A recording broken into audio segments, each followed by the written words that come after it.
Baik, Bapak dan Ibu sekalian, kita mulai kajian stadium generalnya. Bismillahirrahmanirrahim. Assalamualaikum warahmatullahi wabarakatuh.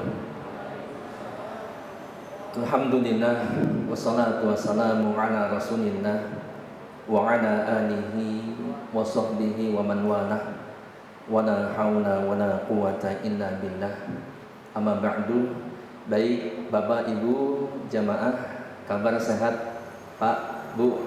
Sehat semuanya? Masih lemes kayaknya Bu. Semangat tadi kata Kang MC, Masya Allah luar biasa. Memang harus selalu begitu ya. Sebab kalau tidak itu hawa kita tuh lesu terus gitu. Apalagi di samping kiri kanan kita itu ada syaitan yang terus mengganggu kita, ya. Tapi jangan tengok itu kiri setan, bukan. Maksudnya ada di sekitar kita, ya.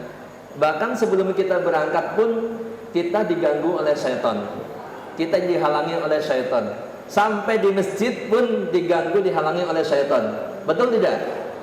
Iya, setan mengganggu kita. Kok ini acaranya nggak mulai-mulai gitu ya? Tadi Ustaz Jamil saya acara nggak mulai-mulai, lama banget saya nunggu dari tadi. Bapak itu berdua, Pak Haji, dari tadi. Tapi Masya Allah Pak, ya kita sepakat dan kita yakini bahwa semakin pagi, semakin cepat kita berangkat, berarti pahala kita semakin besar. Betul? Alhamdulillah. Ibu, di rumah sudah beres Bu? Bener. Jangan sampai pulang-pulang pengajian suaminya marah-marah. Nanti setiap mau pengajian diusahakan di rumah sudah beres semuanya, ya, sebab biar suami ridho, ya. Jadi sampai pulang ke rumah nanti suami semakin sayang sama ibu, ya. Baik, Bapak dan Ibu sekalian, insya Allah kita akan bersama-sama, mungkin kurang lebih 1 jam ya. Siap Pak Bu, 1 jam duduk? Siap ya. Siap. Kalau nonton TV aja berjam-jam kuat ya. Punten, ini suaranya jelas nggak Pak? Jelas ya, Bu, jelas ya. Sebab ini kendaraan kencang juga suaranya masuk gitu. Baik, kelihatan ya. Pak Bu, sengaja saya tidak bikin PPTQ, PowerPoint, sebab materinya banyak. Saya lebih suka, mungkin lebih pas Bapak Ibu bisa lihat di layar dalam bentuk materi yang sudah saya siapkan. Semuanya saya tampilkan di sini supaya sambil menyimak sambil membaca. Boleh, silakan yang mau baca boleh, yang mau menyimak saja juga boleh ya. Baik. Kelihatan Bu? Kelihatan ya? Nggak perlu digedein lagi? Kecil? Kurang gede? Iya. Mungkin nggak akan kelihatan semua emang ya. Cukup? Kurang? Segini? Oke ya. Mana nih?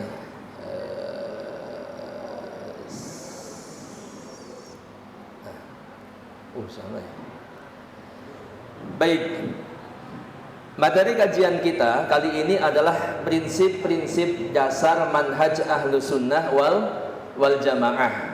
Di kajian-kajian sebelumnya ini Masya Allah, kalau nanti Bapak dan Ibu, khususnya anggota Hasmi yang sudah lama atau peserta kajian yang sudah mengikuti setiap ada kajian stadium general, mungkin materi-materi yang disampaikan ini saling berkaitan.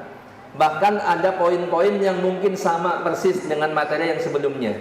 Karena memang sengaja materi kajian stadium general ini dibuat berseri, ya, seperti sinetron gitu ya.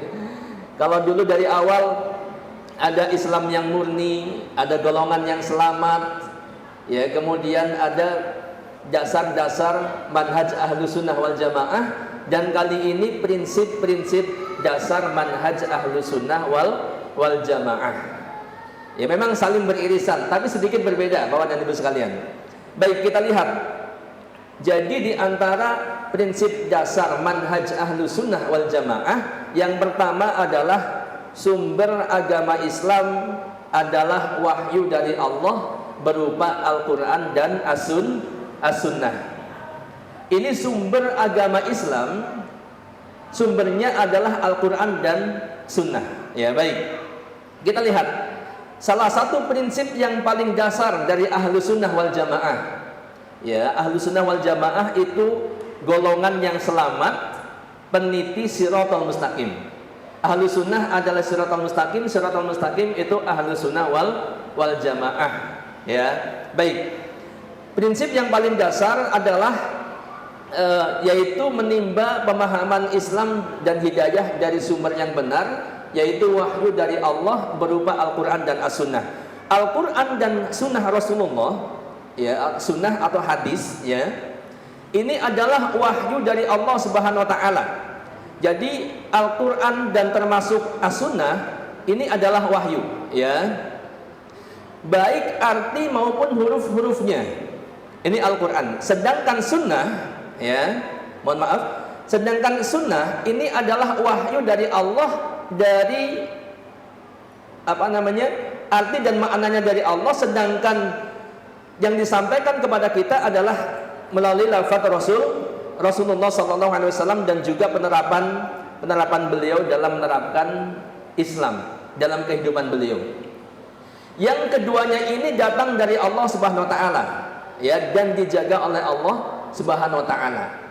Ini, jadi kita akan dibawa kepada suatu pemahaman bahwa kalau Al-Quran insya Allah semuanya sepakat, Al-Quran itu datangnya dari Allah, ya. Tapi As-Sunnah atau hadis ini yang barangkali sebagian kaum muslimin tidak memahami atau memahami terbalik bahwa hadis itu dari manusia. Siapa dia? Yaitu Nabi Muhammad.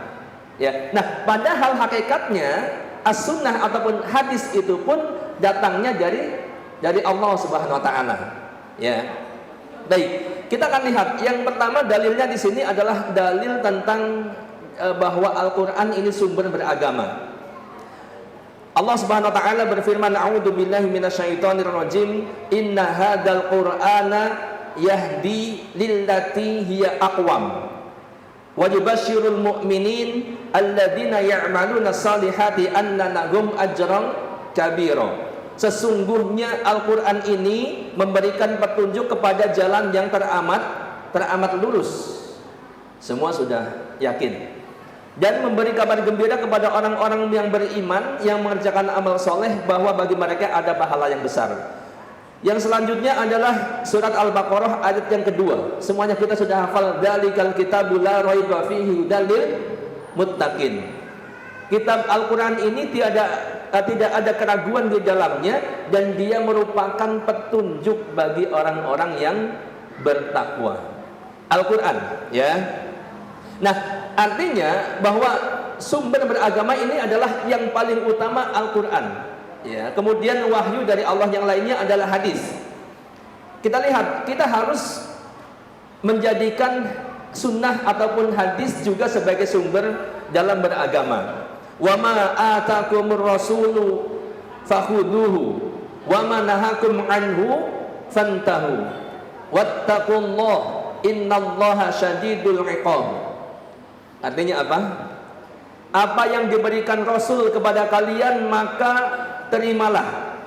Jadi apa yang Rasul bawa, yang diberikan kepada kita, maka kita wajib menerimanya.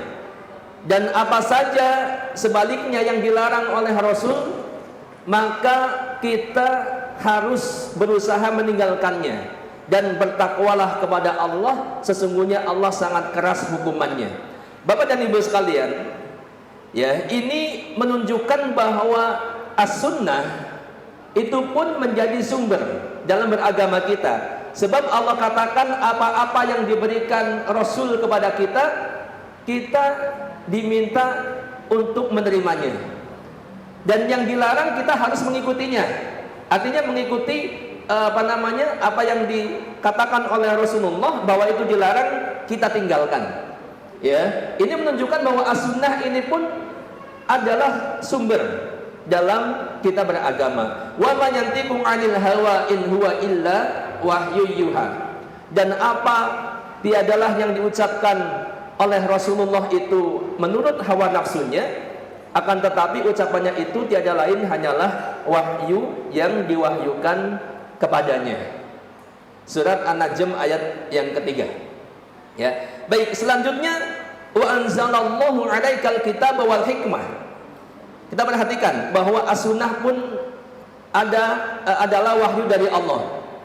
Wa anzalallahu 'alaikal kitaba wal hikmah wa 'allamaka ma lam takun ta'lam wa kana fadlullahi 'alaika 'azima.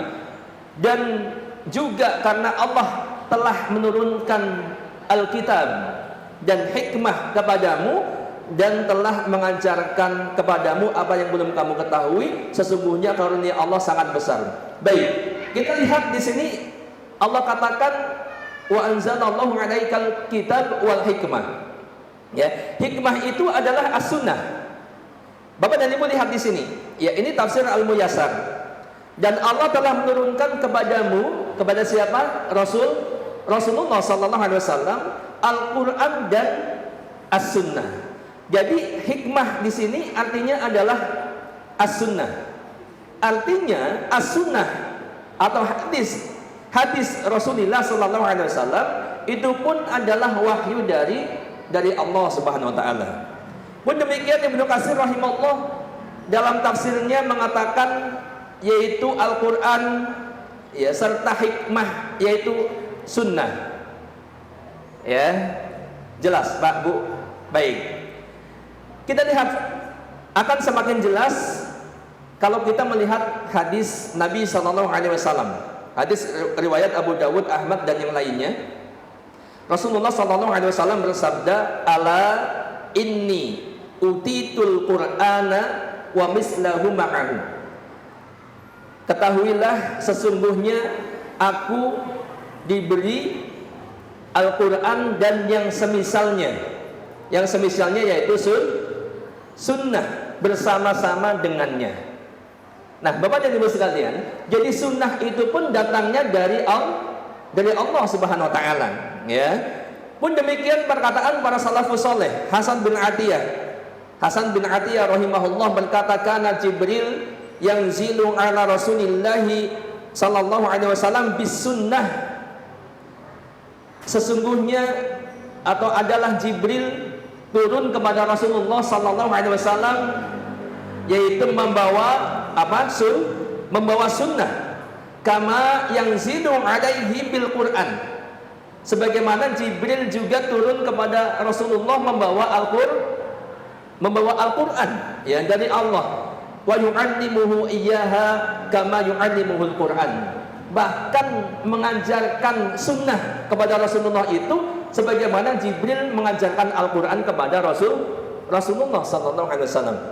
Ya, maksudnya apa Bapak dan Ibu sekalian?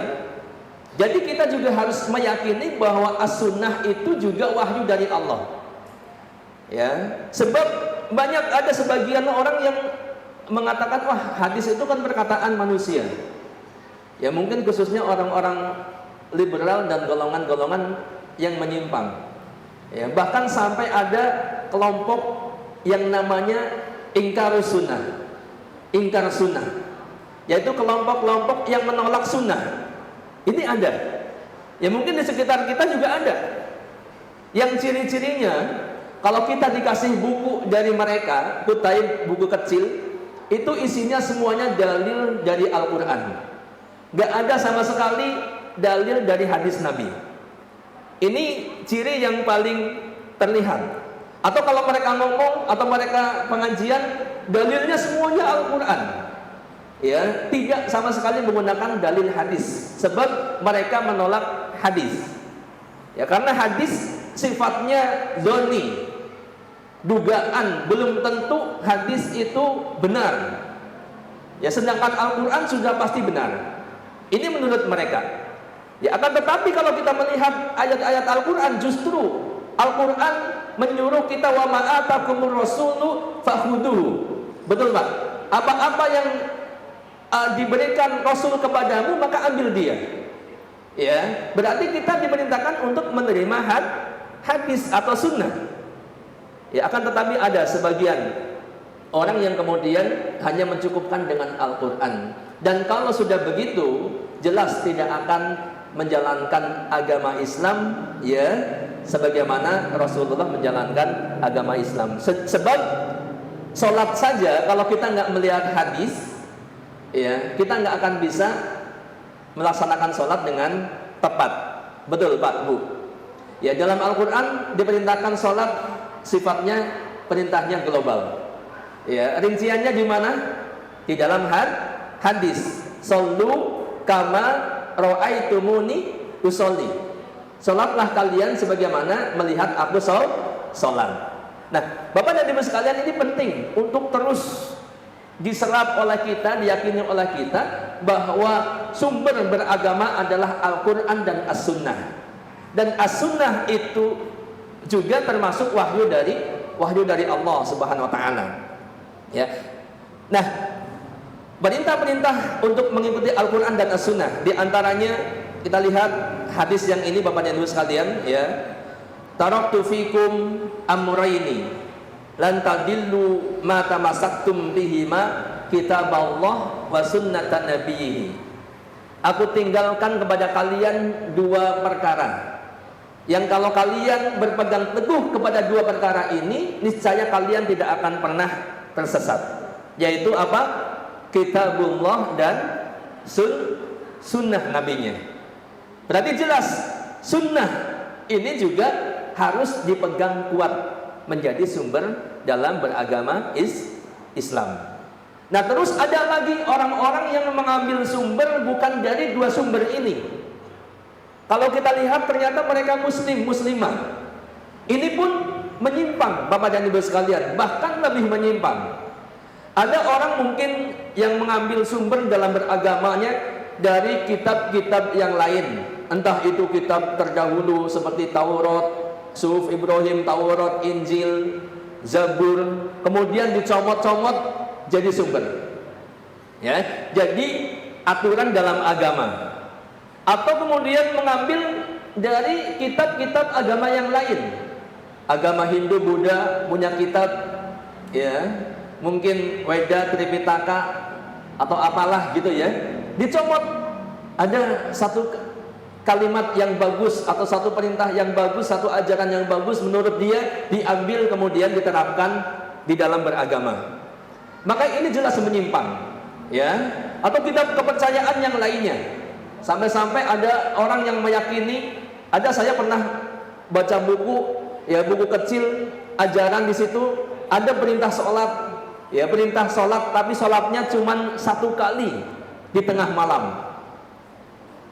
Itu jadi ajaran dia, ya. Ajaran jelas menyimpang, bukunya nggak jelas asal usulnya dari mana, tapi itu dibukukan, ya. Nah untuk itu Bapak dan Ibu sekalian, kita wajib menguatkan akidah kita, ya, keilmuan kita, ya, supaya kita tidak mudah terbawa.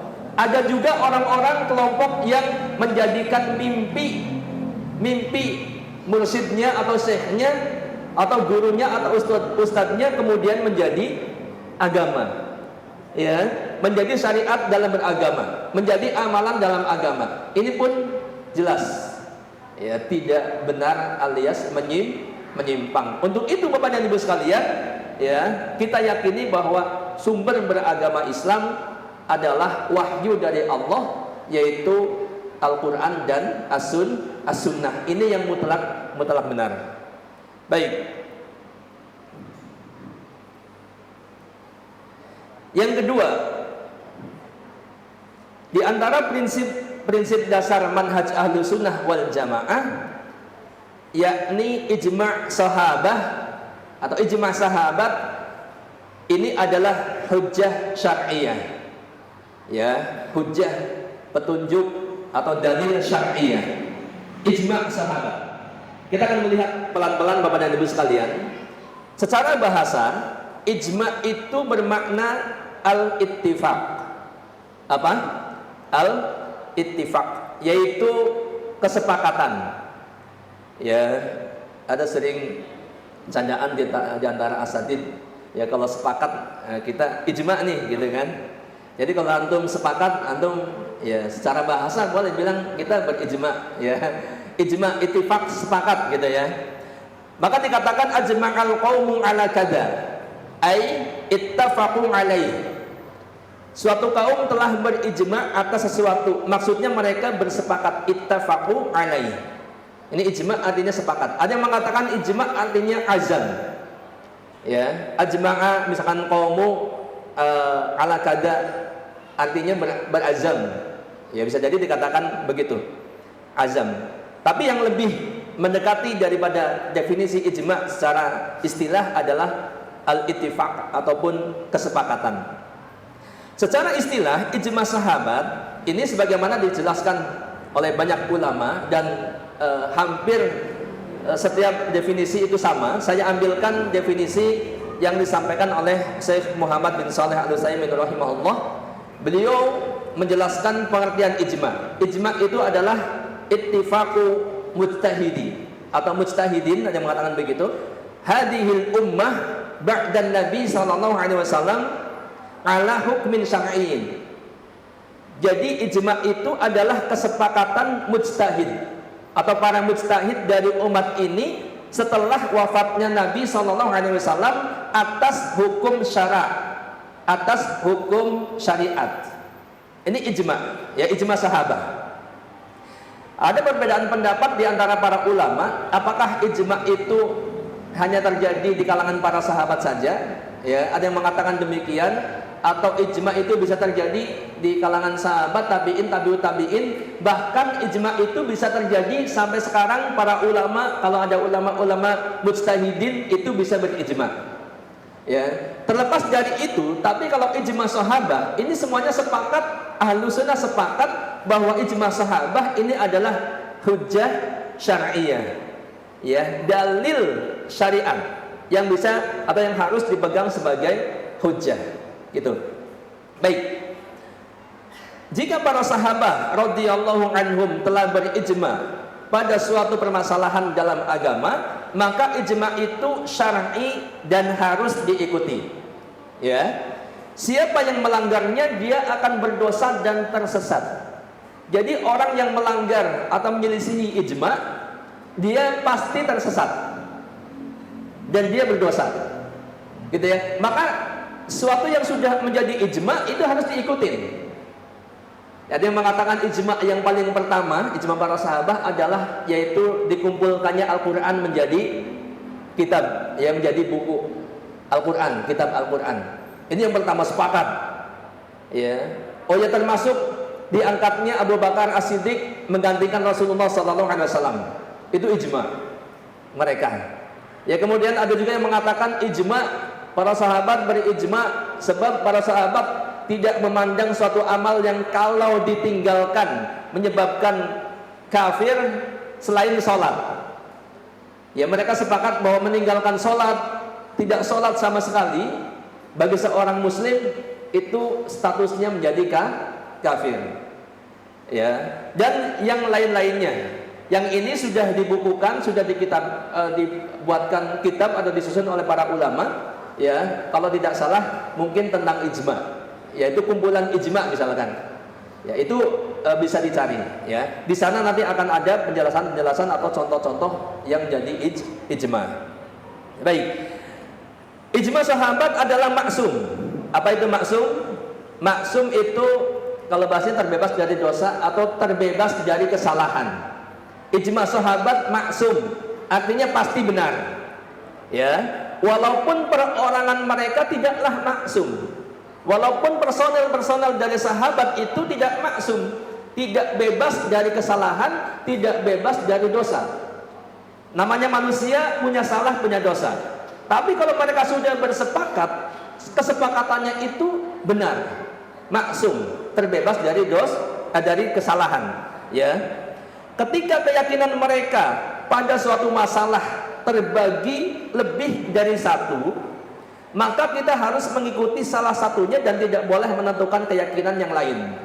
Ini kalau kita melihat pendapat para sahabat secara umum, ya. Kalau mereka para sahabat itu berbeda pendapat dalam satu masalah, ada yang berpendapat A, B, C misalkan ya, atau D ada 4 pendapat, maka kita tidak boleh menyelisihi pendapat-pendapat ini. Kalau berpegang pada satu pendapat A, silakan boleh. B, ya boleh. Ya atau semuanya atau salah satunya boleh. Akan tetapi yang tidak boleh, yang salah adalah punya pendapat yang lain. Pendapatnya apa? E misalkan ya, punya pendapat sendiri, ya punya pemikiran sendiri. Oh saya E saja, saya F saja, si fulan G dan seterusnya. Nah ini yang tidak boleh. Kalau para sahabat tadi berpendapat A, B, C, D, silakan boleh diambil salah satu pendapat itu. Ya walaupun ada kaidah-kaidahnya. Kalau misalkan tentang tafsir Al-Quran, maka yang paling dipegang pendapatnya adalah pendapat sahabat Ibnu Abbas atau Ibnu Mas'ud misalkan, ya dan seterusnya. Nah ini Bapak Ibu sekalian ya, ini kaidah-kaidahnya. Ya, ijma sahabat itu maksum. Ya, setiap mereka berijma, kita harus mengikuti ijma tersebut dan tidak boleh menyelisihinya. Dalilnya apa? Bapak dan Ibu sekalian, ya hari ini kita sedang ngaji, betul Pak Bu? Ngaji ya, bukan sedang mendengarkan dongeng, telawakan gitu ya, atau cerita yang nggak jelas, nggak berdasar. Untuk itu, walaupun sedikit mungkin membosankan gitu ya, lagi-lagi dalil Quran ya, kapan Ustaz cerita yang seru-seru gitu kan. Kita lihat dalil-dalil ijma ya. Yang pertama surat Al-Baqarah 143, wa kadzalika ja'alnakum ummatan wasata litakunu syuhada'a 'alan nas. Ummatan wasata litakunu syuhada'a 'alan nas. Ya, kita lihat. Ini poinnya. Dan demikian pula kami telah menjadikan kamu, yaitu umat Islam. Saat itu umat Islam siapa? Para sahabat, ya, umat yang adil dan pilihan, agar kalian menjadi saksi atas perbuatan manusia. Agar menjadi saksi atas perbuatan manusia. Ya, kita lihat di sini langsung masuk ke perkataan Syekh Muhammad bin Shalih Al-Utsaimin rahimahullah. Beliau mengatakan syuhada'a 'alan nas, yaitu supaya menjadi saksi atas manusia. Ini mencakup persaksian terhadap perbuatan-perbuatan mereka dan hukum-hukum dari perbuatan mereka. Menjadi saksi terhadap manusia, perbuatannya, hukum-hukum perbuatan mereka. Nah, beliau mengatakan bahwa seorang saksi perkataannya diterima. Betul. Orang saksi kalau ada satu kasus, ya ini si fulan saksinya, perkataannya diterima tidak? Diterima karena dia menyaksikan langsung, ya, dan dia menyampaikan sesuai dengan apa yang terjadi realitanya. Maka ya umat Islam, dan ayat ini turun tentunya yang paling utama adalah umat Islam pada saat itu adalah para sahabat. Ya, Allah menjadikan umat ini umat yang wasata, kemudian menjadi saksi atas perbuatan manusia, dan seorang saksi itu perkataannya diterima. Maka apalagi ijma mereka. Ijma mereka itu diterima sebagai hujjah, sebagai dalil. Ya. Baik. Yang kedua surat An-Nisa 115. Wa may yushaqiqir rasul min ba'di ma tabayyana lahul huda wa yattabi' ghayra sabilil mu'minin nuwallihi ma tawalla wa nuslihi jahannam wa sa'at masira. Kita lihat wa yattabi' ghayra sabilil mu'minin, ya. Dan barang siapa yang menentang Rasul sesudah jelas kebenaran baginya, dan kemudian dia mengikuti jalan yang bukan jalannya orang-orang mukmin, kata Allah, kami biarkan dia leluasa terhadap kesesatannya yang telah dikuasainya itu, dan kami masukkan ia ke dalam jahanam, dan jahanam itu adalah seburuk-buruk tempat kembali. Ya, kita lihat, barang siapa yang menentang Rasul sesudah jelas kebenaran baginya. Kalau menentang Rasul sudah jelas, orang ini pasti tersesat. Wa yattabi ghayra sabilil mu'minin, dan kemudian dia mengikuti jalan yang bukan jalannya orang-orang mukmin. Orang-orang mukmin pada saat itu siapa? Para sahabat. Kok ada orang yang mengikuti jalan yang bukan jalannya para sahabat, maka kata Allah dia akan dibiarkan dalam kesesatannya itu, kemudian pada ujungnya dia akan dilempar ke dalam jahanam. Ya, artinya menyelisihi jalan para sahabat ini adalah jalan kesesatan. Menyelisihinya adalah kesesatan dan Allah ancam dengan neraka jahanam. Ya. Nah, ini pun demikian Bapak dan Ibu sekalian, ada orang-orang yang justru sebaliknya. Kalau kita sekarang sedang ditanamkan untuk mengikuti jalan-jalan para sahabat, mengikuti jejak-jejak para sahabat, ya, menjadikan ijma mereka adalah hujah syar'iyah, memuliakan mereka. Tapi di sisi lain Bapak dan Ibu sekalian, banyak orang-orang yang justru menghujat para sahabat, mencaci maki para sahabat, mengkafirkan para sahabat. Padahal para sahabat Nabi adalah orang-orang yang sangat mulia. Siapa yang menghujat, mencaci maki para sahabat? Mereka adalah orang-orang Syiah. Ini banyak Bapak dan Ibu sekalian. Ya, untuk itu ibu-ibu khususnya, ya mungkin barangkali yang belum tahu harus hati-hati. Ya, kalau ada ceramah kok kemudian menjelek-jelekan sahabat, baik langsung ataupun tidak langsung tersirat, ini hati-hati. Ini kemungkinan pasti adalah Syiah. Syiah itu kelompok yang menyimpang. Ya, boleh dibilang sudah keluar dari Islam sebab akidahnya pun sudah berbeda. Gitu ya. Dan di Indonesia sudah banyak gitu. Baik. Kita bersingkat, ini dalilnya sebenarnya masih banyak. Nanti Bapak dan Ibu bisa didapat materi ini mungkin dari panitia atau dari Ustadz Jami, nanti bisa minta ya tentang dalil-dalil ijma ya, para sahabat gitu ya. Nah, kemudian dalil hadis Nabi itu jelas, innallaha la yajma'u ummati aw qala ummata Muhammadin sallallahu alaihi wasallam ala dhalalah. Sesungguhnya Allah tidak akan mengumpulkan umatku atau umat Muhammad sallallahu alaihi wasallam dalam kesesatan. Jadi para sahabat ya, Allah katakan tidak mungkin mengumpulkan mereka dalam kesesatan. Jadi pendapat mereka, perkataan mereka itu jelas ini berada di atas kebenaran. Ya, baik. Yang ketiga, pemahaman Al-Quran dan hadis harus sesuai dengan pemahaman para sahabat. Sering kita mendengar Qurannya sama, hadisnya sama. Ya, mereka bilang kita juga Quran hadis, kan begitu ya. Bahkan ada satu jamaah yang benar-benar mengatakan Quran hadis.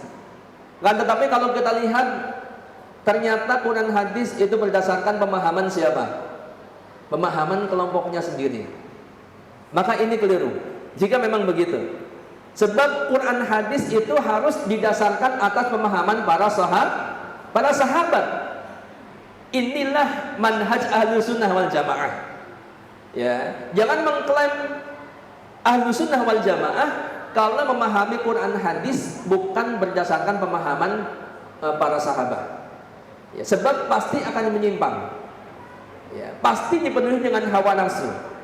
Sedangkan para sahabat berbeda. Ya, kita akan lihat bagaimana kualitas para sahabat. Bahkan Allah Subhanahu wa taala telah memberikan ridhonya kepada mereka. Ya, boleh dibilang di sini dikatakan Allah telah memberikan sertifikat kebenaran untuk para sahabat. Ya. Dan siapa yang menyelisihi atau membenci mereka berarti menyelisihi Allah Subhanahu wa taala. Kalau ada orang-orang yang membenci para sahabat, berarti menyelisih Allah. Kenapa? Sebab Allah ridho kepada para sahabat. Para sahabat Allah katakan mereka adalah umat yang terbaik. Kuntum khaira ummatin ukhrijat linnas ta'muruna bil ma'ruf wa tanhauna 'anil munkar wa tu'minuna billah. Kalian adalah umat terbaik.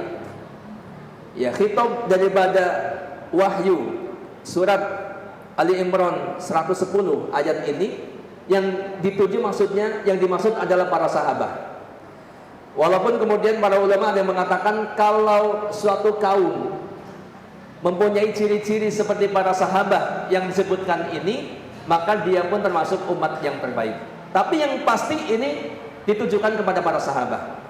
Ya, cirinya apa? Ta'muruna bil ma'ruf wa tanhauna 'anil munkar wa tu'minuna billah. Kalau ada satu kaum demikian, maka boleh jadi dia adalah umat terbaik.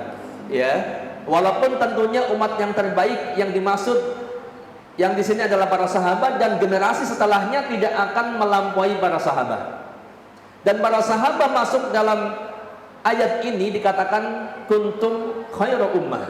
Para sahabat adalah umat yang terbaik. Kan begitu. Kok ada orang membenci para sahabat, menyesatkan para sahabat, mengkafirkan para sahabat, mengatakan para sahabat berada di neraka? Berarti ini menyelisihi Allah Subhanahu wa taala, menyelisihi Al-Qur'an. Ya, wasabiqunal awwaluna minal muhajirin wal ansar walladzina tabauhum bi ihsan. Kita perhatikan radhiyallahu anhum wa radu'an. Allah ridha kepada mereka dan mereka ridha kepada Allah. Wa a'adda lahum jannatin tajri tahtahal anhar khalidina fiha abada. Allah siapkan untuk mereka surga yang mengalir di bawahnya sungai-sungai, mereka kekal di dalamnya selama-lamanya. Wasabiqunal awwalun minal muhajirin wal ansar. Ini para sahabat. Allah ridho kepada mereka, mereka pun ridho kepada Allah, dan Allah katakan para sahabat itu di dalam surga. Nah, kok ada orang-orang di sana mencaci para sahabat? Berarti mereka menyimpang, menyelisihi Allah Subhanahu wa taala, dan tidak beriman kepada ayat Allah, berarti kufur, ya, kafir. Kemudian dalam hadis dikatakan khairun nas qarni, sebaik-baik manusia adalah qarni, yaitu kurun di mana aku diutus di dalamnya. Ya, kurun di mana Rasulullah diutus di dalamnya, tiada lain adalah para sahabat. Kan begitu. Ini sebaik-baik manusia qarni. Summal ladina yalunahum, yalunahum. Nah, inilah kemudian setelah kurun para sahabat adalah para tabi'in, kemudian tabi'ut tabi'in. Maka 3 generasi inilah yang disebut generasi terbaik yang bisa dipegang manhajnya ataupun ajarannya. Kan begitu. Ya, kembali kepada para sahabat. Rasulullah katakan sebaik-baik manusia adalah kurun di mana Rasulullah diutus di dalamnya, yaitu kurun para sahabat. Ya. Wa may yushaqiqir rasul, tadi ya sudah disinggung di awal. Ya. Barang siapa yang menentang Rasul setelah jelas kebenaran baginya dan mengikuti jalan yang bukan jalannya para sahabat, maka Allah akan biarkan dia tersesat dan ujungnya dilemparkan ke dalam neraka. Ini para sahabat. Jadi jalannya para sahabat jalan kebenaran, mereka meniti jalan kebenaran. Fa in amanu bimisli ma amantum bihi faqad ihtadaw. Wa in tawallaw fa innama hum fi shiqaq. Jika mereka, kita semua manusia-manusia telah beriman seperti apa yang kalian imani. Lagi-lagi ayat ini turun kepada Rasulullah, dan saat itu bersama Rasulullah adalah para sahabat. Kalau manusia itu beriman seperti apa yang kalian imani, maka sungguh mereka telah mendapat petunjuk. Mereka di atas jalan petunjuk, di atas kebenaran. Wa in tawallaw fa innama hum fi shiqaq. Sesungguhnya jika mereka berpaling, sesungguhnya mereka berada dalam permusuhan dengan, yaitu di jalan yang berbeda. Ya, kalau mereka berpaling dari keimanan para Rasulullah dan para sahabatnya, berarti mereka berada dalam jalan yang berbeda, tiada lain adalah jalan kesesatan. Para sahabat, ya, fa'alaikum bisunnati wa sunnatil khulafa'ir rasyidin al-mahdiyyin min ba'di. Hendaklah kalian senantiasa berpegang teguh kepada sunnahku dan sunnah para khalifah yang mendapat petunjuk setelahku. Ya, kita diperintahkan mengikuti sunnah para sahabat. Kan begitu. Ya, sekali lagi berarti poin ini bahwa pemahaman Al-Quran dan Sunnah harus didasarkan kepada pemahaman para sahabat. Ya, tidak boleh didasarkan pada pemahaman sendiri atau kelompoknya yang kemudian menyelisihi pemahaman para sahabat. Ibnu Mas'ud radhiyallahu anhu mengatakan suatu untayan yang sangat indah untuk para sahabat. Siapa yang ingin mengambil teladan, maka ambillah dari orang-orang yang terdahulu yang sudah meninggal dunia, yakni para sahabat. Karena orang yang masih hidup maka tidak selamat dari fitnah. Ini Ibnu Mas'ud juga sahabat, ya. Merekalah para sahabat Muhammad sallallahu alaihi wasallam. Demi Allah, merekalah umat terbaik dari umat ini, pemilik hati-hati yang terbaik, paling dalam ilmunya, sedikit takaluf memberat-beratkan diri, ya, tidak takaluf, tidak berlebihan. Merekalah suatu kaum yang Allah pilihkan untuk menemani nabinya. Para sahabat adalah orang pilihan untuk membersamai Rasulullah sallallahu alaihi wasallam, menegakkan agamanya. Kenalilah keutamaan mereka dan ikutilah jejak langkah mereka. Teladanilah semampu kalian dari kemuliaan akhlak dan agama mereka, karena sesungguhnya mereka berada di atas petunjuk yang lurus. Mereka berada di atas siratal mustaqim, di atas kebenaran.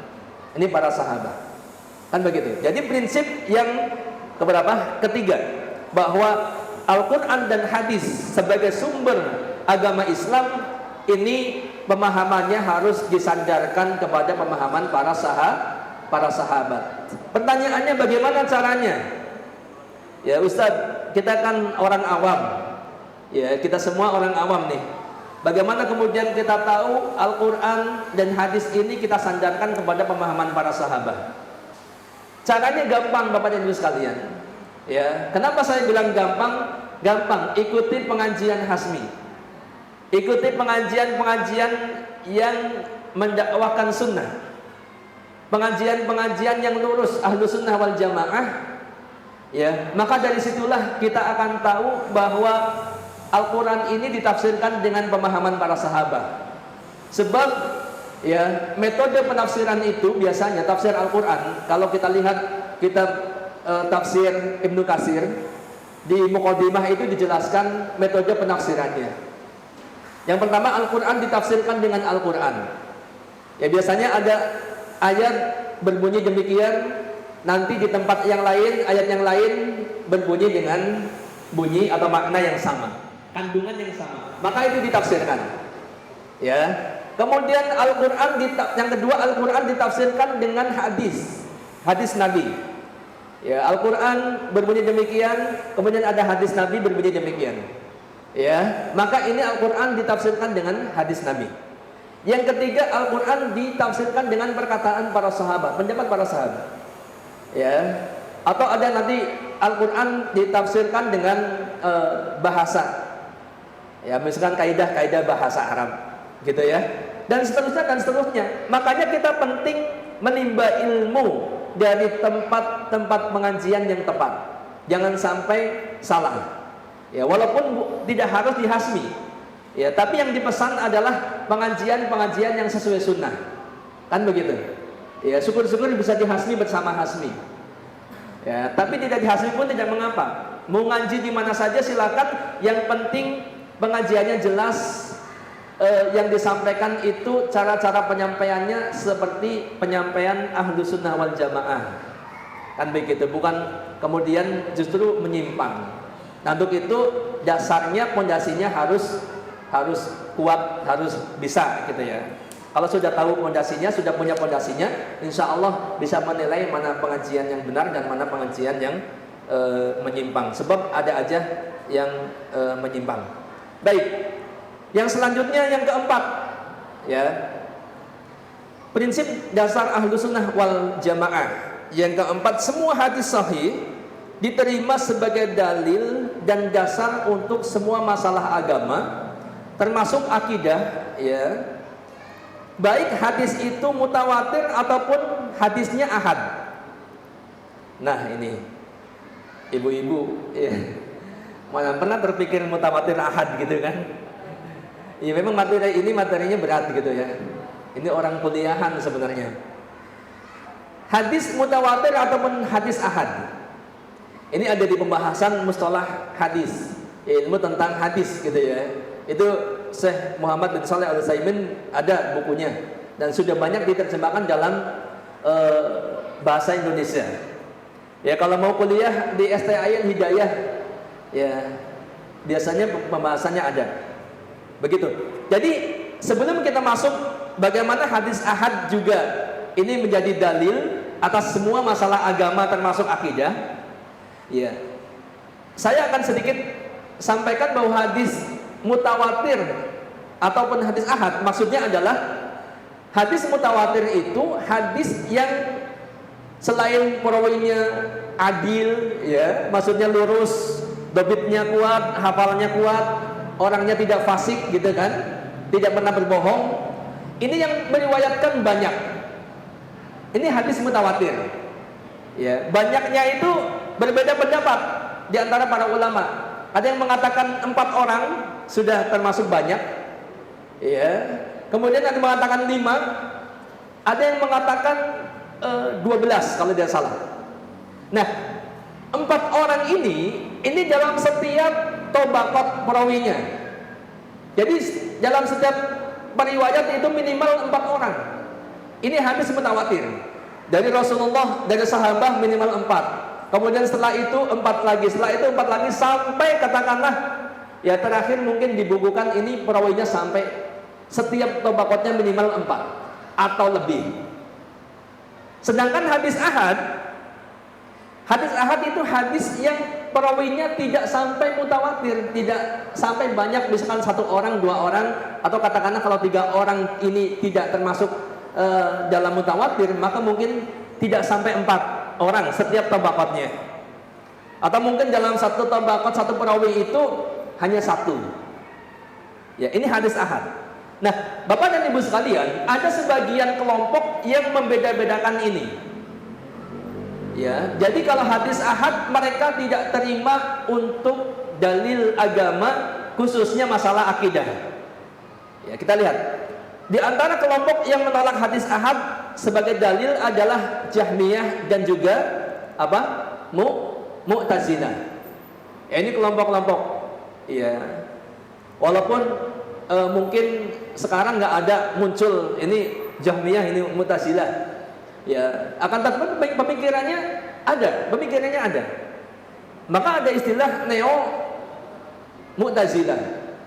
Mu'tazilah zaman sekarang misalnya. Sebab pemikirannya ada seperti ini. Ya. Sedangkan padahal Ahlus Sunnah wal Jamaah itu menerima semua hadis Nabi baik mutawatir ataupun ahad, ya, dengan catatan kalau hadis itu sahih maka semuanya menjadi dalil dalam masalah agama, termasuk masalah akidah. Begitu.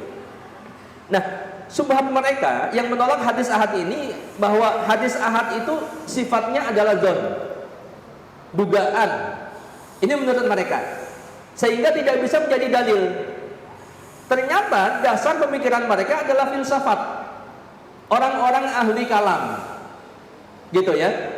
Yang pada hakikatnya mereka tidak punya dalil sama sekali yang menunjukkan tentang tidak diterimanya hadis-hadis ahad, gitu ya. Baik, adapun ini subhatnya ayat-ayat ini, ya, yang ternyata ayat ini berbicara tentang orang-orang musyrik. Yes, kita lihat sebenarnya ayat ini. Wa inna dzanna la yughni minal haqqi syai'an. Dan sesungguhnya persangkaan dzan itu tidak berfaedah sedikit pun terhadap kebenaran. Maka Ibnu Katsir mengatakan sesungguhnya orang-orang kafir itu tidak mempunyai ilmu yang benar dan tidak pula ucapan mereka. Ilmunya dan ucapannya tidak benar, ya. Bahkan mereka telah berdusta, omongnya palsu, mengada-ada dan telah berbuat kekufuran yang keji. Mereka itu hanyalah mengikuti zon, dugaan yang tidak punya kepastian sedikit pun, dan mereka tidak berada di atas kebenaran sama sekali. Orang-orang musyrik, Ya, jadi zon di sini ini adalah zonnya orang-orang musyrik yang bukan berbicara tentang zon tadi, ya, atau bukan zonnya orang-orang yang beriman. Baik, semua ulama ahlu sunnah sejak zaman sahabat hingga zaman kita sekarang ini telah berijma menerima hadis ahad sebagai dalil untuk semua sisi agama termasuk masalah akidah.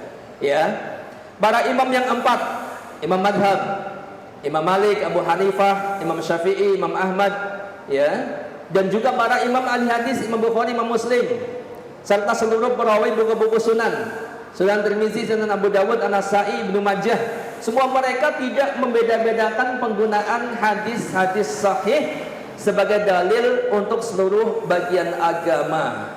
Ya, baik itu mutawatir ataupun hadis ahad. Jadi tidak dibeda-bedakan. Asalkan hadisnya sahih atau benar, hadisnya benar, hadisnya sahih, gitu ya. Maka kita lihat keumuman hadis ini, wa ma atakumur rasulu fakhuduhu wa ma nahakum anhu fantahu. Ini perintah untuk mengambil apa-apa yang Rasul berikan kepada kita dan menjauhi apa-apa yang disampaikan oleh Rasul sebagai larangan. Ya, mau mutawatir mau ahad itu diterima, kan begitu, sebagai hujah. Jadi tidak dibeda-bedakan, ya. Dan mereka para ulama ahlu sunnah telah meletakkan syarat-syarat yang ketat sekali dalam menyaring hadis-hadis ahad untuk sampai kepada keputusan tentang sahih dan tidaknya hadis tersebut. Ya, kita lihat di antara contohnya adalah hadis dari Abu Hafsin Umar bin Khattab Amirul Mukminin. Hadis tentang niat ini hadisnya ahad, ya, akan tetapi ini diterima. Meskipun ahad ini diterima. Innamal a'malu binniyat wa innama likulli imri'in manawa, dan seterusnya. Ini hadis ahad, akan tetapi para ulama Ahlus Sunnah wal Jamaah tidak membedakan. Kita lihat argumen yang lainnya Bapak dan Ibu sekalian. Lebih dari itu, Rasulullah SAW sering mengutus sahabat ke daerah-daerah yang lain untuk menyampaikan risalah, ya, risalah Islam dengan orang perorangan. Ya, tidak kemudian 4 orang, 10 orang, atau bahkan lebih daripada itu untuk menyampaikan agama. Ya, seperti kisah pengutusan Mu'adz bin Jabal radhiyallahu anhu ke Yaman, kemudian Abu Ubaidah Amr bin Jarrah ke negeri Najran, kemudian Dihyah Al-Kalbi radhiyallahu anhu membawa surat kepada pembesar Basrah. Ini perorangan, ya, tidak mutawatir. Mu'adz bin Jabal seorang diri ke Yaman, diutus untuk menyebarkan agama Islam, membawa hadis Nabi. Berarti hadisnya ahad semua, katakanlah begitu, ya, tapi diterima sebagai ajaran Islam. Ya. Dan Allah SWT pun mengutus Rasulullah SAW untuk menyampaikan seluruh agamanya. Ini pun tidak mutawatir. Maksudnya seorang diri, ya, tidak kemudian berombongan. Ketika terjadi perpindahan arah kiblat dari arah Baitul Maqdis ke arah Ka'bah, Bapak dan Ibu sekalian, zaman dahulu sebelum kaum muslimin salatnya menghadap Ka'bah, ya, itu kiblatnya adalah Baitul Maqdis. Di mana? Di Palestina. Ya. Yang pusatnya adalah apa? Al-Quds kalau nggak salah. Ini kurang lebih selama 16 atau 17 bulan. Setahun, hampir setahun setengah. Ya, kaum muslimin salatnya menghadap Baitul Maqdis. Ya.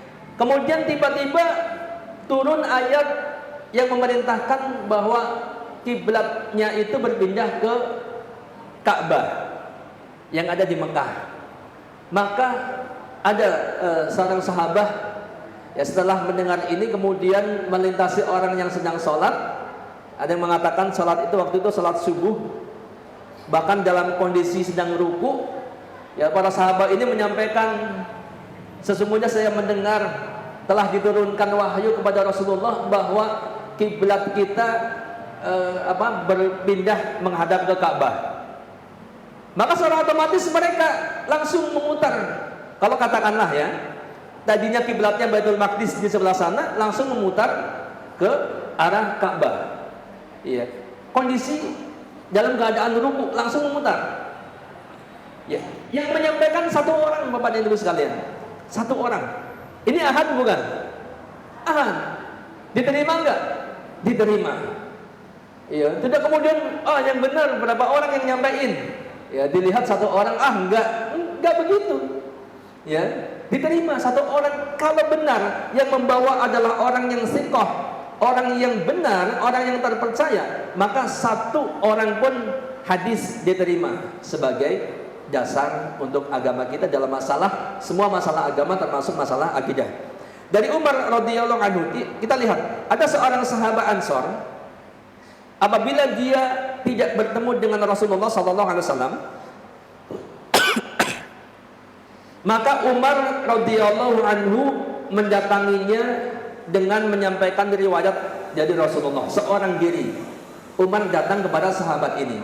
Sebaliknya, kalau Umar tidak datang, tidak bertemu, tidak hadir dalam majelis Rasulullah, maka orang itu datang kepada Umar dan menyampaikan riwayat dari Rasulullah seorang diri. Ya, ini diterima. Walaupun statusnya adalah hadis ahad. Kan begitu. Baik. Orang-orang yang mengambil hadis ahad dalam masalah akidah, tidak mengambil, yang menolak gitu ya. Orang-orang yang tidak mengambil hadis ahad dalam masalah akidah atau menolak hadis ahad untuk masalah akidah, mereka akan menolak banyak sekali masalah-masalah akidah. Ini makanya ini penting ya. Yang pertama yang mereka akan tolak adalah tentang keistimewaan Nabi Muhammad SAW melebihi semua nabi. Ini hadisnya ahad. Kemudian menolak syafaat uzma atau syafaatul uzma yang diberikan kepada Nabi SAW di akhirat nanti. Ahad. Ya, kemudian menolak syafaat terhadap umat yang melakukan dosa besar. Menolak semua mukjizat selain Al-Qur'an. Ya, mukjizat-mukjizat yang lain. Kemudian menolak proses permulaan makhluk, sifat malaikat dan jin, sifat neraka dan surga yang tidak diterangkan di dalam Al-Quran. Menolak pertanyaan malaikat di dalam kubur. Ya, hadisnya ahad. Kemudian menolak himpitan kubur terhadap mayit. Menolak jembatan, telaga dan timbangan amal. Ya, menolak keimanan bahwa Allah Subhanahu wa taala menetapkan kepada semua manusia akan keselamatannya, sengsaranya, rizkinya dan matinya ketika masih dalam kandungan ibunya. Ada dalam hadis Arba'in, ya, Arba'in Nawawi. Menolak berita kepastian tentang 10 sahabat yang dijamin masuk surga. Bagi orang yang melakukan dosa besar tidak kekal selama-lamanya dalam neraka. Ini ditolak. Ya, padahal dosa besar kalau bukan dosa syirik, ya, kalau dia orang yang beriman, maka dia tidak selama-lamanya di neraka dan dia akan dimasukkan ke dalam surga. Kemudian menolak percaya kepada hadis sahih tentang sifat hari kiamat dan padang mahsyar yang tidak dijelaskan dalam Al-Quran. Menolak untuk percaya terhadap semua tanda kiamat seperti keluarnya Imam Mahdi, turunnya Nabi Isa, keluarnya Dajjal, keluarnya api, munculnya matahari dari barat, munculnya binatang-binatang dan lain-lain. Padahal ini semua adalah poin-poin yang sudah kita yakini. Makanya jangan sampai tersubhat ada orang yang membawa ajaran itu kan hadisnya ahad. Ya, jangan, tidak boleh dijadikan dalil sebagai keyakinan akidah. Tidak demikian. Ya, kita yakini Ahlus Sunnah wal Jamaah, bahkan dari para sahabat tadi kisah-kisahnya, argumen-argumennya sudah disampaikan, sampai umat ini semuanya menerima hadis ahad sebagai dalil untuk masalah agama. Asalkan hadis itu adalah hadis sahih. Ya, dan hadis sahih tidak sahih, kita alhamdulillah sudah tinggal mengkonsumsinya saja, sudah tinggal menerimanya saja, tidak harus meneliti, semuanya sudah diteliti oleh para ulama. Kan begitu. Makanya sekali lagi harus ngaji. Menuntut ilmu. Ya, walaupun ngaji itu nggak harus seperti ini sebenarnya. Ngaji itu boleh di kampus, ya, boleh di sekolahan, bahkan boleh di rumah. mendengarkan radio Fajri 99.30 atau poin 3, atau mendengarkan YouTube gitu kan, dan lain sebagainya. Membaca buku itu bisa ya. Yang jelas harus menuntut ilmu. Baik, 2 poin lagi insya Allah 15 menit lah ya. Baik, sudah pada capek Pak, Bu? Masih kuat? Yakin? Sampai habis zuhur? Jadi gak yakin ya. Sedikit lagi. Baik, yang kelima, wahyu Allah, Al-Quran dan Sunnah tidak akan bertentangan dengan akal yang bersih. Ini juga penting Bapak Ibu sekalian. Ada dari kelompok-kelompok yang mengedepankan rasio. Oh ini gak masuk akal. Oh ini gak masuk rasio. Oh ini gak masuk logika. Oh ini gak logik. Ada orang yang begitu ya. Padahal masalah agama itu tidak boleh tergantung pada rasio. Makanya kita lihat, selain Al-Quran dan As-Sunnah pada hakikatnya tidak bertentangan dengan akal, kalaupun nanti kita melihat ada Al-Quran dan As-Sunnah seolah-olah bertentangan dengan akal, ya, maka yang kita dahulukan adalah Quran dan Sunnahnya, bukan akal kita. Ya, akal teh di mana Bu? Di sini apa di sini? Ada yang tahu? Akal tempatnya di mana? Bener, serius di sini, Ibu. Apa di sini? Coba di searching di internet. Tapi kita seringnya di sini ya, seringnya di sini. Pakai akal dong. Padahal akal di sini mungkin gitu. Ya kan? Nggak pernah ini kan? Nggak pernah searching. Nanti bisa di searching. Tapi intinya kita paham ya, akal itu seperti apa gitu ya. Logika. Baik. Satu kaidah yang telah disepakati oleh Ahlus Sunnah, ad-dalilu al-aqliyyu sahih yuwafiqud dalilu an-naqliyyu sahih. Dalil akal yang sahih, yang benar, itu akan sesuai dengan dalil naqli yang benar atau yang sahih, gitu ya. Dalil naqli ini adalah dalil nas, Al-Quran dan Sunnah. Ini disebut istilahnya naqli. Kalau akli, akal, ya, ada di buku-buku tertentu, kitab-kitab tertentu disebutkan dalil naqlinya ini, dalil aklinya ini, gitu. Baik, jadi akal yang sahih, akal yang bersih itu akan sesuai, ya, muwafiq atau ittifaq tadi sesuai dengan dalil naqli yang sahih. Ya. Kalau sama-sama sahih berarti dia akan sejalan. Akalnya bersih sahih, dalilnya sahih, dia akan sejalan, ya. Inilah yang diyakini oleh Ahlus Sunnah wal Jamaah, yaitu dalil akal tidak mungkin bertentangan dengan Al-Quran dan As-Sunnah yang sahih. Jika seolah, Bapak dan Ibu sekalian, kita lihat, jika seolah terjadi bertentangan atau pertentangan antara wahyu Allah dengan akal manusia, maka ada beberapa kemungkinan. Bapak dan Ibu sekalian, ini kemungkinannya, ya. Yang pertama itu sebenarnya syubhat, kerancuan, ya. Dan bukan logika dalil akal yang benar. Jadi subhat yang ada di akal kita, kerancuan berpikir kita, ya, bukan logikanya kebetulan nggak benar gitu. Ini yang pertama. Jadi akal kita yang nggak benar.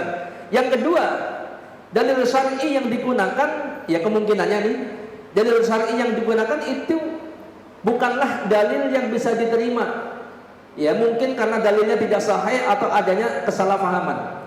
Kalau seolah bertentangan antara dalil dengan akal, yang kedua kemungkinannya, kalau yang tadi pertama akal kita yang gak beres, akal kita yang payah, yang kedua dalilnya yang tidak sahih. Ya hadis misalkan bukan hanya dhaif, tapi maudhu palsu. Hadisnya palsu dibuat oleh tukang gorengan misalkan.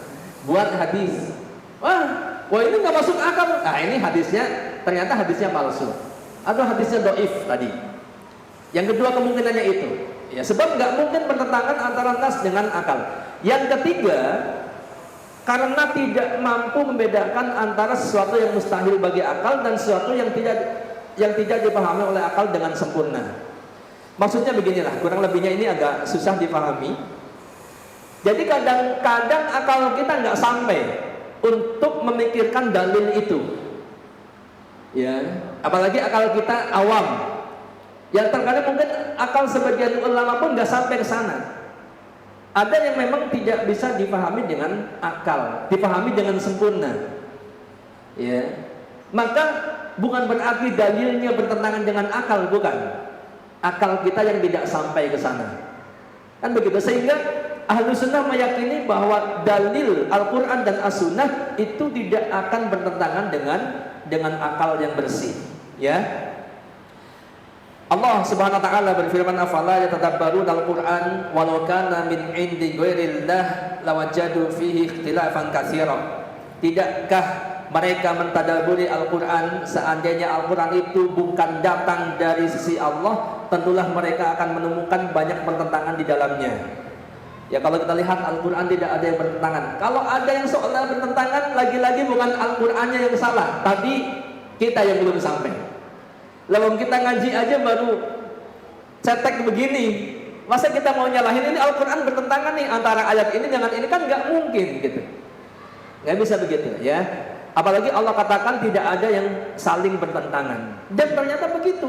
Segitu banyaknya ayat, hampir pada dikatakan kalaupun ada itu kerancuan kita, nggak ada pertentangan. Ini menunjukkan bahwa Al-Quran benar-benar wahyu dari Allah. Sedangkan kitab-kitab yang lain yang sudah tidak murni, itu antum lihat, kalau antum mau lihat ya pembahasan di YouTube ataupun di internet, banyak pertentangan gitu ya di dalam kitab-kitab mereka. Sedangkan Al-Quran nggak ada pertentangan. Kemudian dalam surat Fussilat 42, la ya'tihil batilu min baini yadayhi wala min khalfihi tanzilun min hakimin hamid. Tidak ada kebatilan yang mendatanginya, baik dari depan, dari belakang, dari semua sisinya. Al-Quran tidak ada yang batil. Ya, semuanya kebenaran. Selanjutnya, mendahulukan dalil nakli Al-Quran dan As-Sunnah atas dalil akal ini bukan berarti Ahlu Sunnah menolak menggunakan akal. Ingat Bapak Ibu sekalian, ya, kita memang harus mendahulukan dalil nakli Al-Quran dan Sunnah dan menyampingkan akal. Akan tetapi Ahlu Sunnah bukan berarti menolak akal. Ya, bukan berarti menolak akal. Ahlu Sunnah menggunakan akal. Baik, kita lihat langsung saja ke sini. Sebab akal itu memiliki kedudukan yang sangat penting dalam agama. Di antaranya, saya ringkaskan, saya nggak sebutkan dalilnya. Yang pertama, Allah Subhanahu wa taala tentang akal ini hanya menyampaikan kalamnya, menyampaikan wahyunya kepada orang-orang yang berakal, karena hanya merekalah yang dapat memahami agama dan syariatnya. Kan begitu. Yang pertama, Allah sampaikan wahyu itu kepada orang-orang yang berakal. Yang kedua, akal merupakan syarat yang harus ada dalam diri seorang manusia untuk mendapatkan taklif, beban hukum syariat. Orang yang berakal, ya. Sedangkan bagi orang-orang yang berakal itu tidak dapat beban hukum. Jadi kalau ada orang gila, telanjang, aurat lu gitu kan, dosa. Itu orang gila nggak kena taklif. Namanya juga orang gila. Orang gila itu kan nggak berakal, betul nggak? Iya, orang ente nggak ngakal, nggak ada akalnya. Nah, sedangkan syariat itu dibebankan kepada orang-orang yang berakal. Ini menunjukkan akal itu kedudukannya sangat penting di dalam agama. Gitu kan? Ini hadisnya. Anda bisa baca nanti.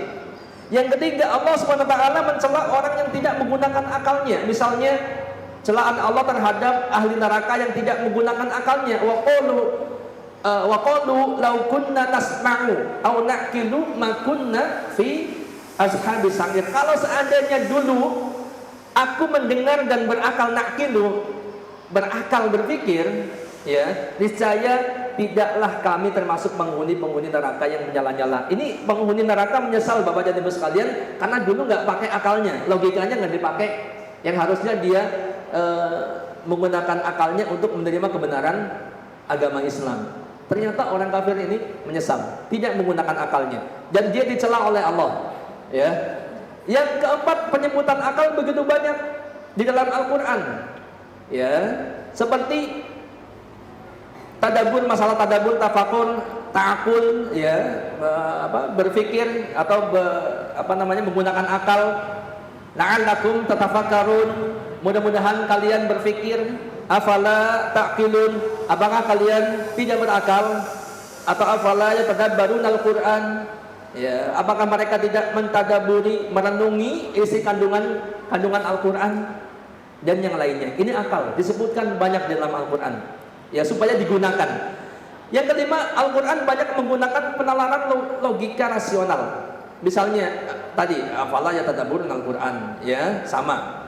Kemudian Islam mencela taklid yang membatasi dan melumpuhkan fungsi kerja akal. Taklid buta, apalagi buta. Ya, pokoknya apa yang disampaikan oleh gurunya sebulan begitu. Ya, saya nggak akan menggunakan akal saya. Pokoknya taklid. Ya, padahal yang disampaikan ternyata menyimpang, tapi orang tidak menggunakan akalnya. Atau apa yang disampaikan oleh orang-orang, ya ternyata mereka mengagungkan misalkan tempat tertentu yang keramat, ya, taklid dia kepada kebanyakan orang misalkan, atau kepada leluhurnya. Nah, ini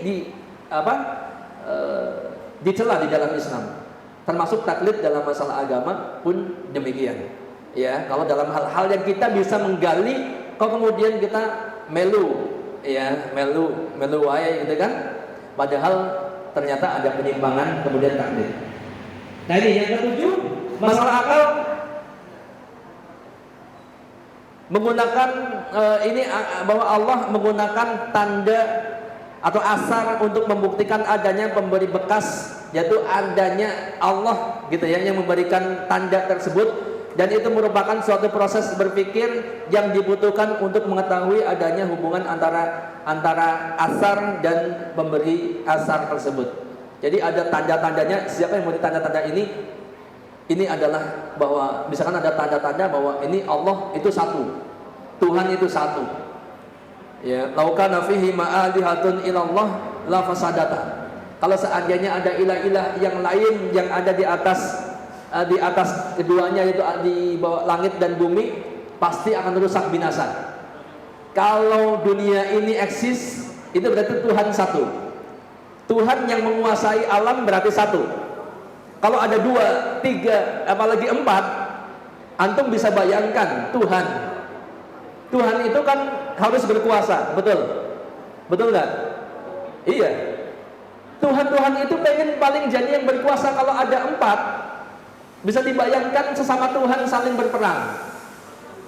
Iya. Di negeri sana aja berperang itu udah porak-poranda kayak gitu.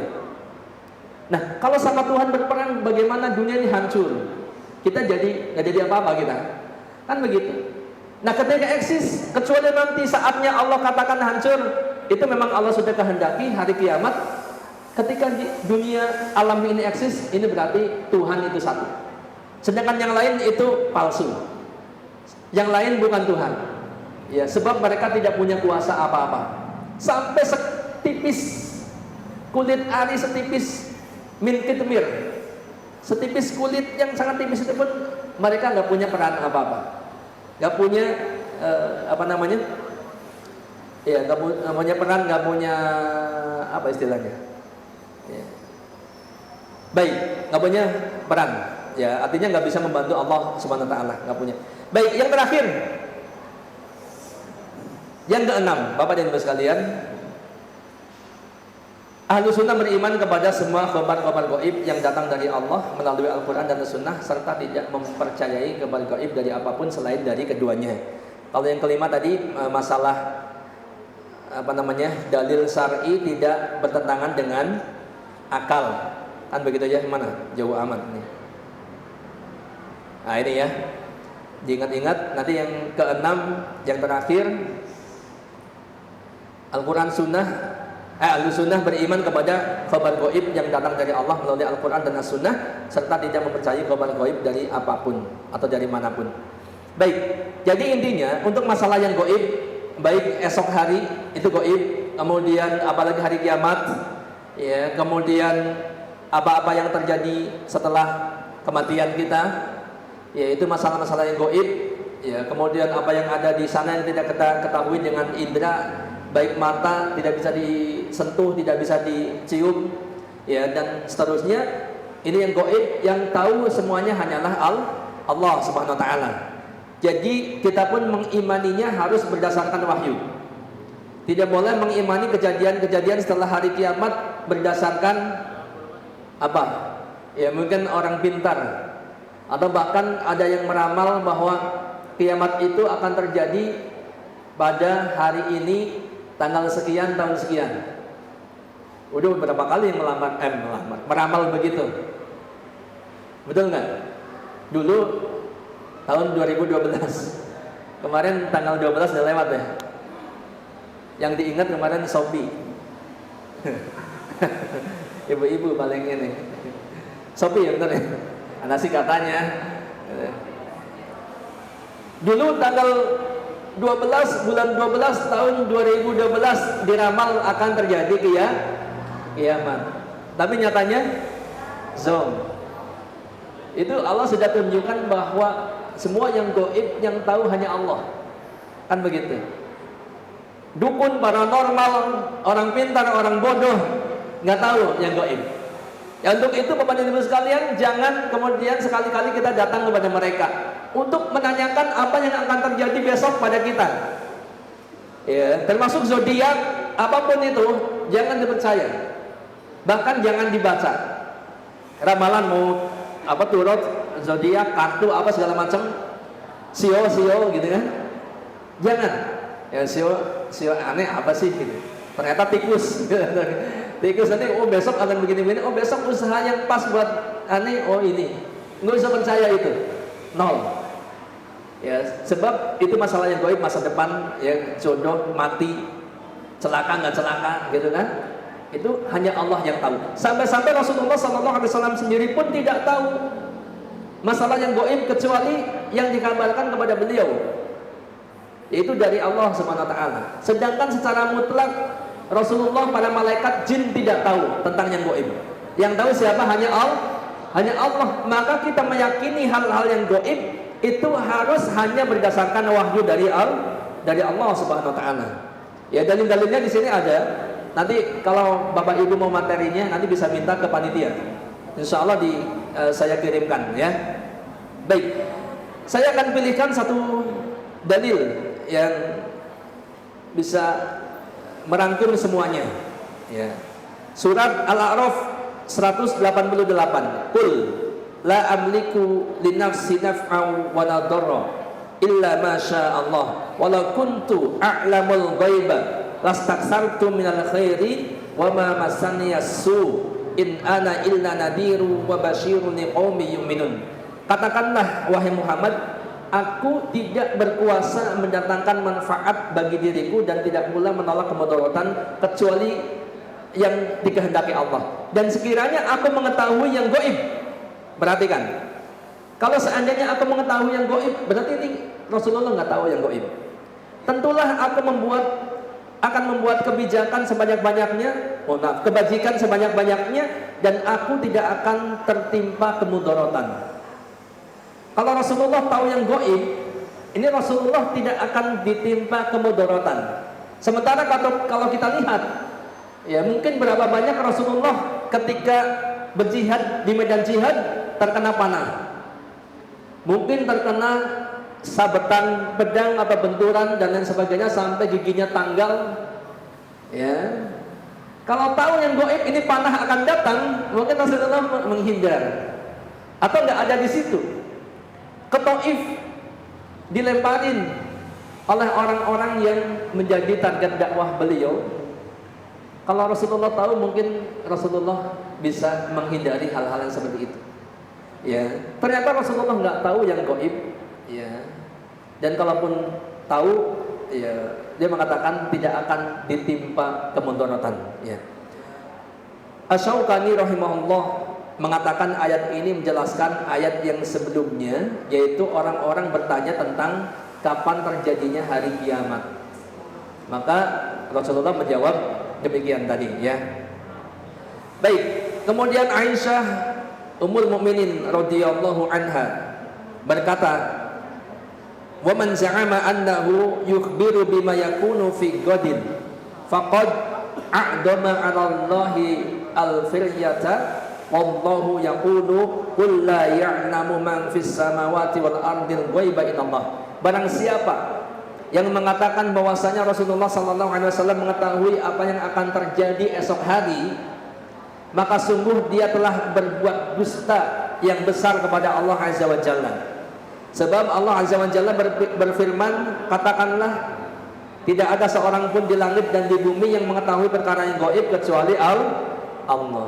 Aisyah, ya istri beliau sallallahu alaihi wasallam sendiri mengatakan demikian. Tapi ada sebagian umat, kelompok yang gulu terhadap Rasulullah. Ya, khususnya orang-orang sufi ekstrim. Mereka meyakini Rasulullah tahu semuanya. Rasulullah tahu semua yang ada di Lauhul Mahfuz. Sampai begitu, antum nanti bisa baca. Ya, padahal Al-Qur'an mengatakan banyak sekali ayat yang mengatakan demikian. Sampai-sampai Rasulullah pun diberitakan dan mengatakan, seandainya aku tahu yang gaib, saya akan berbuat banyak kebajikan dan saya tidak akan ditimpa kemudaratan. Ya, kan berarti Rasulullah tidak tahu yang gaib. Pun demikian banyak kisah kejadian-kejadian yang Rasulullah nggak tahu. Ya, ternyata meleset dari perkiraan beliau. Ya, termasuk malaikat jin tidak tahu hal yang gaib mutlak. Kan begitu. Baik, wallahu a'lam bishawab. Bapak dan Ibu sekalian, rasanya capek gitu ya. Memang begitu, surga itu khufat bil makarih. Surga itu dikelilingi dengan hal-hal yang tidak disukai. Kalau kita suruh pilih, Bapak dan Ibu sekalian, suruh milih duduk di masjid atau jalan-jalan ke mall yang adem. Jujur ya, saya kasih duit 1 juta Ibu.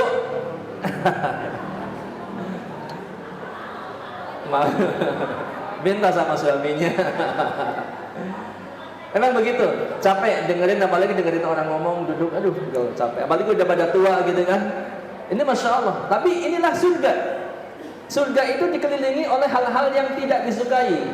Secara naluri, secara hakikatnya nggak suka. Seperti orang puasa. Coba saya tanya, siapa yang suka tidak makan dan tidak minum, padahal kita punya makanan dan minuman? Ada nggak yang suka begitu? Nggak suka. Kalau bukan karena melaksanakan perintah Allah dan mengharap surga, nggak ada puasa itu. Kan begitu? Begitu. Itu hal-hal yang tidak disukai. Termasuk ngaji, itu sebenarnya hal-hal yang tidak disukai. Apalagi ngajinya kemudian seolah-olah ini Pak Ustadz ngomongin saya banget ini. Udah mah dipelototin terus. Yo, disebutin semua kejelekan-kejelekan dosa-dosa dalam surga. Ini ngomongin aneh begitu. Kesel gitu kan, tidak disukai gitu ya. Tapi inilah jannah itu dikelilingi dengan apa-apa yang tidak disukai. Kalau kita pengen masuk surga, kita harus sabar melewati makari, apa-apa yang tidak kita sukai, dan mudah-mudahan sampaikan kita ke dalam jannah. Kesimpulannya Bapak dan Ibu sekalian, di antara prinsip dasar ahlu sunnah wal jamaah yang pertama, sumber agama Islam adalah wahyu dari Allah, Al-Quran dan As-Sunnah. Ya, hadis ini harus dipegang kuat, tidak menerima sumber-sumber yang lain dari kitab-kitab terdahulu pun tidak, sebab Al-Quran sudah menasihat semuanya. Ya, apalagi dari ajaran-ajaran yang lain, agama-agama yang lain pun demikian, tidak dari mimpi. Ya, kecuali mimpinya para nabi itu wahyu dari Allah. Seperti mimpinya Nabi Ibrahim alaihissalam, inni arafil manam inni adbahuka. Ya, wahai anakku ya bunaya, aku melihat di dalam mimpiku aku menyembelihmu. Nah, ini mimpi para nabi wahyu. Tapi mimpi setelah para nabi bukan wahyu. Ya, artinya tidak boleh mutlak menjadi sandaran atau menjadi syariat. Yang kedua, ijma sahabah adalah hujjah syariah. Ya, tadi sudah disampaikan. Ya. Yang ketiga, pemahaman Al-Quran dan hadis atau As-Sunnah harus sesuai dengan pemahaman para sahabat. bukan pemahaman hawa nafsunya. Yang keempat, hadis yang sahih. Hadis yang sahih diterima sebagai dalil dan dasar dalam masalah agama, termasuk dalam masalah akidah, baik hadis itu mutawatir ataupun hadisnya ahad. Tidak dibeda-bedakan. Ya. Yang kelima, wahyu dari Allah, Al-Quran dan As-Sunnah tidak ada yang bertentangan dengan akal yang bersih. Kalau seolah terjadi pertentangan, dahulukan Al-Quran dan As-Sunnah, salahkan akal-akal kita. Dahulukan. Sebab memang agama itu bukan berdasarkan akal, tapi berdasarkan dalil. Coba perhatikan Bapak dan Ibu sekalian. Logika yang paling, analogi yang paling mudah. Kalau agama berdasarkan akal mutlak, ya, harus masuk akal, harus masuk akal. Kalau nggak masuk akal nggak diterima. Mohon maaf Bapak dan Ibu sekalian, kalau Bapak Ibu punya wudu, kemudian tiba-tiba Bapak Ibu wudunya batal, kentut katakanlah, buang angin. Kalau agama pakai akal, harusnya yang dibasuh apanya Pak Bu? Ya mohon maaf, yang keluar angin kan seolah-olah begitu. Tapi yang dibasuh tangan, muka dan seterusnya. Termasuk masalah mengusap khuf. Kalau pakai akal, harusnya yang diusap itu mohon maaf telapak kakinya.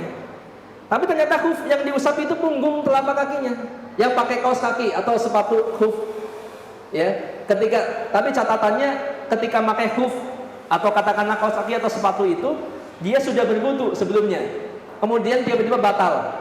Maka wudunya itu boleh mengusap khufnya itu di atasnya, bukan di telapak kakinya yang katakanlah banyak menginjak jalan gitu. Begitu. Jadi memang agama itu bukan pakai akal semata. Ya, walaupun akal punya kedudukan di dalam agama. Akan tetapi akal tidak boleh dibenturkan dengan nas atau dalil nakli Al-Quran dan As-Sunnah. Yang keenam, bahwa ahlu sunnah beriman kepada semua kabar gaib yang datang dari Allah. Memang salah satu rukun iman, yaitu mengimani tentang hari kemudian, hari kiamat, apa-apa yang terjadi setelah itu atau di sana, ya, di akhirat. Ini masalah yang gaib. Ini kita harus beriman, tapi mengimaninya harus berdasarkan Al-Quran dan As-Sunnah yang sahih. Begitu ya, tidak boleh mengimani, mempercayai yang gaib kemudian dari orang, ya, yang tidak berdasarkan Al-Quran dan Sunnah, dari ramalan, dari penerawangan, dari kitab-kitab primbon, dari Joyoboyo ya atau apa gitu, dan lain sebagainya gitu kan. Nah ini tidak demikian, tapi semuanya harus kembali kepada Al-Quran dan As-Sunnah yang sahih.